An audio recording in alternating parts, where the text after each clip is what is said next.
Hey guys, I'm Dustin Mankin. This is Excite Video Magazine and welcome to Project 180 Episode 2. If you haven't watched Episode 1 yet, go ahead and click the link and get caught up to speed. And if you haven't already, go ahead and subscribe right now. That way you can catch new videos when they come out. Speaking of Episode 1, that was a lot of talking. I'm going to try to shut up this time because this video is all about cleaning up that nasty bumper and the B-pillar garnish. I'm going to get started by removing the emblems, so let's get to it.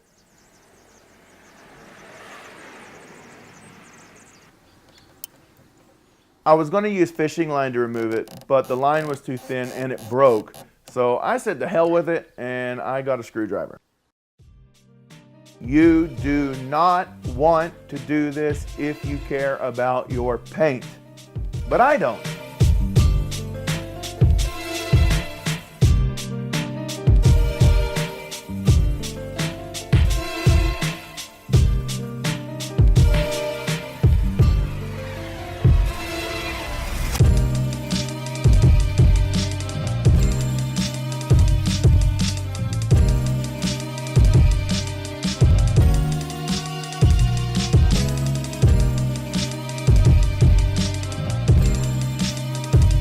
On the front, I use the screwdriver again, and I can't stress enough, if you care about your paint, do not do it this way. Paint thinner, screwdrivers, and scrapers are not good for your finish.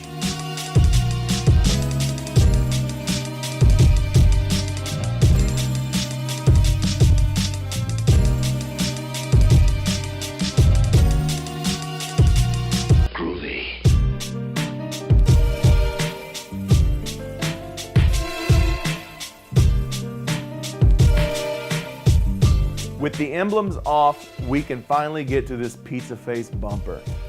I don't know, but it looks so bad that I might have to take it really far down and build some parts of it back up. I'm not really for sure. Let's just get to it and see what happens.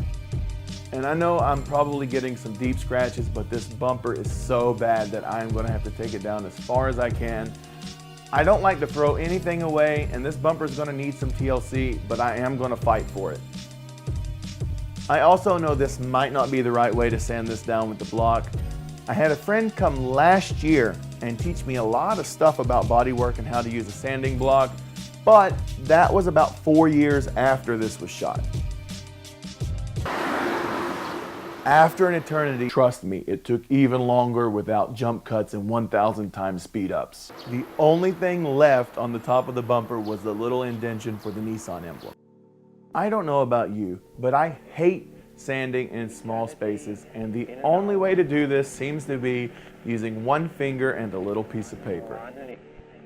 The paint was so rough, I had a hard time seeing what needed work. That's why off screen, I lightly wet sanded everything with 400 grit and I sprayed it with a little bit of canned primer. That brings us to right here, and we are going to try to get this bumper shaped up as good as possible in less than a minute.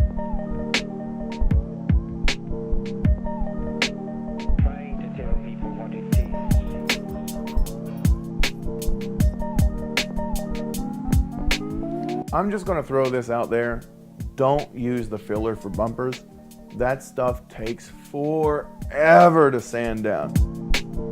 But 3 years later, I did finally get it down and started sanding down the rest of the bumper, finishing it off with a good wipe down. At this point, the bumper looks a lot better. It's not perfect, but it's a lot better. And I really need some filler primer, but I don't have a gun, and I don't have a compressor. Come on, I'm working in my apartment's parking garage. I have to wait for my neighbors to leave before I can even work on the thing. Sorry about that. While I figure out my primer dilemma, I figured I could at least remove these end caps. Honestly, they aren't that hard to get off. Wait a minute, that didn't sound good at all. Just check the footage.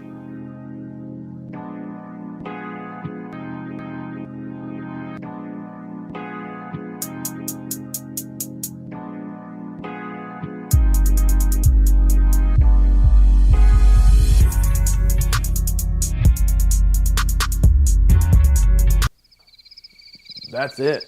It was literally the most anticlimactic thing I've ever seen in my entire life. But no, seriously, I think there was supposed to be a bolt in that bracket right there that was supposed to hold this thing on from the bottom. I know this car ran over something, and I'll show you right here. I mean, if you look, you can see that something has definitely eaten away on the bottom of this end cap.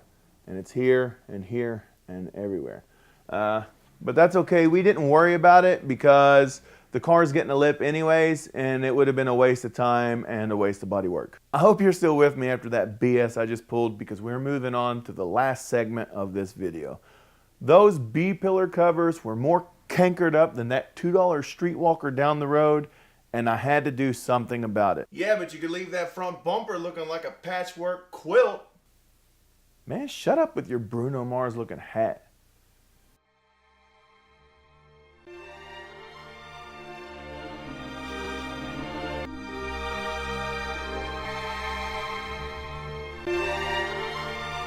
Play this record as frequently as possible.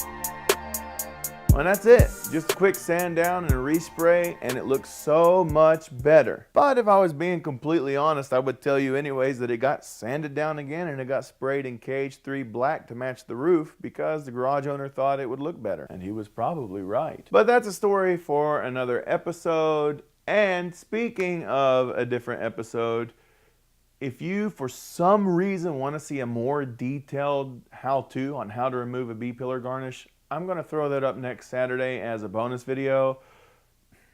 I don't really know if anybody needs it, but I have the footage, so I might as well make it and put it up and see what happens. That's it for today. So if you're digging these, do me a favor and share them, because that will help me grow the most. And I will see you guys in 2 weeks.